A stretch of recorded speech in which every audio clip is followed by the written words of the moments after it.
13 octobre 1347, une dizaine de navires venus de la mer Noire accostent dans le port de Messine, en Sicile. À leur bord, des équipages malades, couverts de furoncles sombres. Plusieurs matelots sont morts. Une maladie alors inconnue arrive en Europe.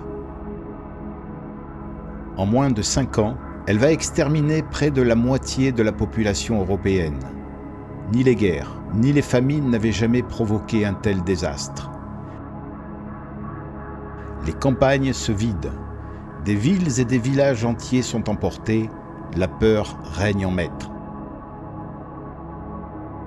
Revenons ensemble au cœur de la peste noire, la plus grande catastrophe de l'histoire médiévale qui a bouleversé la société pour toujours.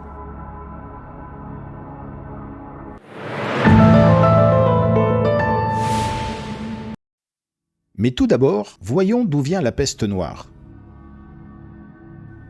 Les sources historiques et les analyses modernes convergent vers une origine de cette maladie en Asie centrale, et plus précisément dans la région de l'actuel Kirghizistan, où l'épidémie fait alors rage. Cette zone abritait des réservoirs naturels de Yersinia pestis, une bactérie véhiculée par les puces de rat noir très présente dans les navires marchands. Plusieurs facteurs lui ont permis de quitter l'Asie centrale et d'atteindre l'Europe. Le premier de ces facteurs est sans équivoque un cheminement par les voies commerciales, dont la route de la soie, et la diffusion de la maladie par les caravanes marchandes ou les navires transportant des rats contaminés dans leurs cales.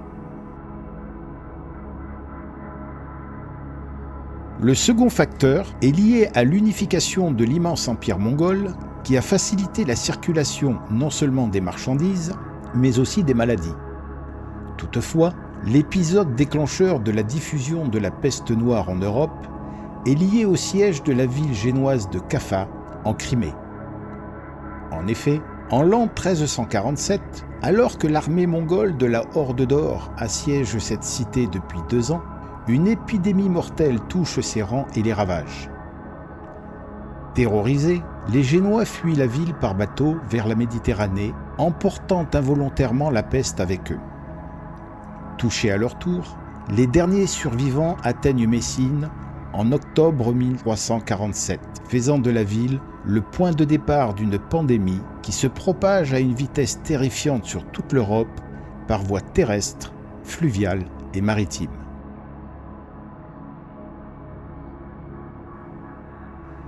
Posons-nous donc cette question. Pourquoi une maladie a-t-elle pu se répandre aussi vite et quel fut son impact ?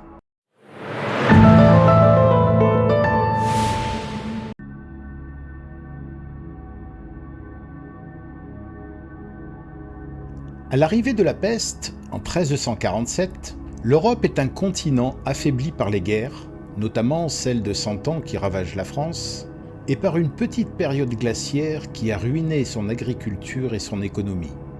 Fuyant famines et combats, de nombreuses populations indigentes se sont alors réfugiées et entassées dans les villes et les villages, densifiant les quartiers pauvres. Mais les aménagements urbains de l'époque ne sont pas adaptés à cette surpopulation. Les rues sont étroites et sales, les déchets s'accumulent, les animaux circulent librement, l'hygiène est quasiment inexistante. Le terrain est idéal pour une épidémie, elle sera fulgurante. Après Messine, la peste arrive en France par Marseille, qui perd en quelques semaines 60% de sa population. Mais la contamination ne s'arrête pas là. Sa propagation se poursuit par les routes commerciales terrestres et les liaisons maritimes. D'un côté, elle remonte la vallée du Rhône, Avignon, Lyon, Paris, puis les Flandres et l'Angleterre. De l'autre, elle suit les voies maritimes vers Montpellier, Perpignan, l'Espagne, Gênes et toute l'Italie. La diffusion est explosive sur tout le continent avec un taux de mortalité de 30 à 60% par villes et villages. Dépassées par l'afflux de morts, les autorités font creuser de grandes fosses pour enterrer rapidement les victimes. La médecine est impuissante, Elle ne sait pas comment éradiquer cette contagion dont elle ignore totalement l'existence de la bactérie Yersinia pestis transmise par les puces de rat noir. Alors, on évoque une punition divine. Les flagellants parcourent l'Europe en se fouettant pour expier les péchés collectifs. On fuit les villes pour les campagnes. Les liens sociaux se délitent même au sein des familles. On cherche aussi des boucs émissaires, et ce seront les Juifs qui seront accusés d'empoisonner les puits. Des massacres ont lieu dans plusieurs villes d'Allemagne et de Suisse. 4 ans plus tard, en 1351, la population européenne, préalablement estimée entre 75 et 80 millions d'habitants, n'était plus que de 30 à 40 millions, soit une perte d'environ 50%.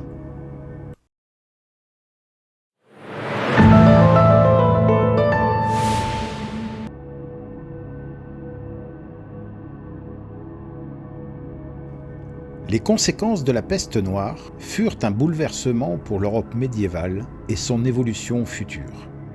Elle n'a pas seulement décimé une population, elle a aussi profondément remodelé une société. Sur le plan culturel et moral, tout d'abord, où la relation à la mort évolue.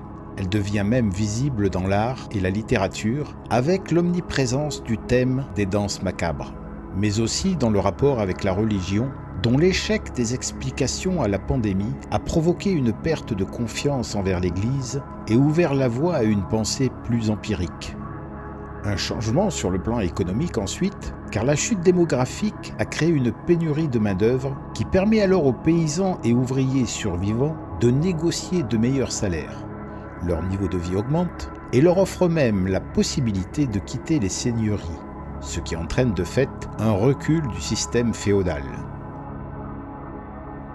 Une évolution sur le plan sanitaire enfin, par le début d'une prise de conscience des pouvoirs politiques avec la mise en place d'une gestion des épidémies comprenant des mesures de contrôle sanitaire dans les ports et les villes, des mises en quarantaine, l'isolement de villes ou de quartiers, le brûlage des effets des malades et l'amélioration des infrastructures et de l'hygiène publique. En conclusion, nous pouvons dire que si la peste noire reste encore l'une des pires catastrophes humaines, elle fut un tournant dans l'histoire du Moyen-Âge. Elle a effectivement contribué à l'émergence d'une société nouvelle qui, sans le savoir encore, sera bientôt tournée vers la Renaissance. Voilà. Si cet épisode sur la peste noire a répondu à votre attente et à vos questions, n'hésitez pas à me le faire savoir. Merci et à bientôt.